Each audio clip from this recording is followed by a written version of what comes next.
Et pour financer des infrastructures indispensables pour pérenniser la ressource en eau, l'Europe pourrait être l'une des solutions. Cette semaine, une délégation de la Commission européenne est d'ailleurs en visite sur notre île.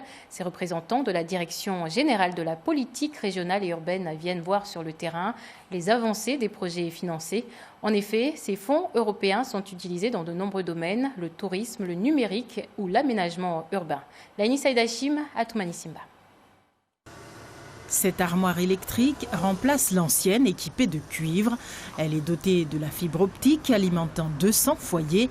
Ces derniers passent en mode haut débit avec la DSL et avec ces deux compartiments, plusieurs opérateurs peuvent s'y raccorder. On a remplacé le réseau de fil en cuivre par de la fibre optique et ce qui fait que les gens que vous voyez autour, là, les maisons autour, ont un haut débit, voire un très haut débit pour ceux qui habitent juste à côté. Là-dessus, vous avez à peu près 200 lignes.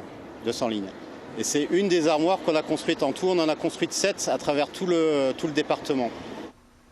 Au nord de Mamoudzou, c'est un des projets hôteliers phares qui renaît. Construit au début des années 2000, les travaux de l'hôtel Amaas sont suspendus, notamment pour des raisons administratives et financières. Aujourd'hui, 7% du financement pour la reprise du projet est apporté par l'Union européenne. Ça représente une partie, un petit pourcentage du financement global, mais effectivement c'était important pour nous de faire appel justement au FEDER. Le gros œuvre, c'est la seule chose qui est restée à peu près debout quand on a repris le projet. C'est vrai que la totalité de ce qui est fait aujourd'hui n'a jamais été visible auparavant. Pour cet équipement numérique d'un coût de 2 700 000 €, le financement Europe, État et département est respectivement de l'ordre de 44, 36 et 20%. Pour la délégation européenne, l'institution doit accompagner le développement économique de notre île très en retard.